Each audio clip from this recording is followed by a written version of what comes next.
আসসালামু আলাইকুম, আশা করি ভালো আছেন সবাই। আমার হাতে থাকা বোতলের দিকে লক্ষ্য করুন। এটি হচ্ছে একটি নীলের বোতল। অনেকে ভাবতে পারেন আজকে আমি নীলের বোতল নিয়ে কেন আসলাম, এটি অনেক সাধারণ একটি বিষয়। আসলে না, আপনার কাছে এটি সাধারণ মনে হলো, এই নীল কিন্তু একটি সাধারণ বিষয় না। কারণ এই নীল নিয়ে কিন্তু একবার যুদ্ধ হয়েছিল, আপনারা হয়তো বা অনেকেই জানেন।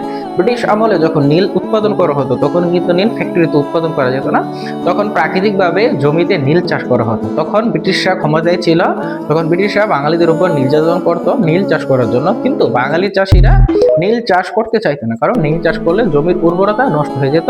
এ নিয়ে বাঙালি এবং ব্রিটিশদের বিরুদ্ধে কিন্তু বিদ্রোহ হয়েছিল, অর্থাৎ একটা যুদ্ধ সংগঠিত হয়েছিল। এটার নাম ছিল নীল বিদ্রোহ।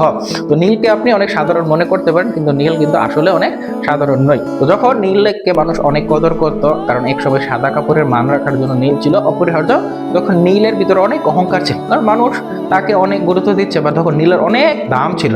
কিন্তু প্রকৃতির কি নির্মম পরিহাস দেখে, এখন কিন্তু নীলের আগের মতো অত দাম নেই, কারণ মানুষ এখন আর আগের মতো নীল এত ব্যবহার করে না। এখন দেখবেন যে নীল আপনার বাড়ির কোনার মধ্যে পড়ে রয়েছে, মানুষ আগের মতো আর নীলকে এত গুরুত্ব দেয় না। তো যখন আগে নীলকে মানুষ অনেক গুরুত্ব দিত, তখন নীলের ভিতরে অনেক অহংকার ছিল, যার কারণে এই প্রকৃতির নির্মম পরিহাসে এখন কিন্তু নীল আর মানুষ আগের মতো ব্যবহার করে না। অর্থাৎ মানুষ আপনাকে গুরুত্ব দিচ্ছে বা মানুষ আপনাকে অনেক মূল্যায়ন করছে, এজন্য আপনি অহংকার করবেন, এটা অবশ্যই না। কারণ অহংকার করলে আপনার পতন হবে, এটাই নিশ্চিত।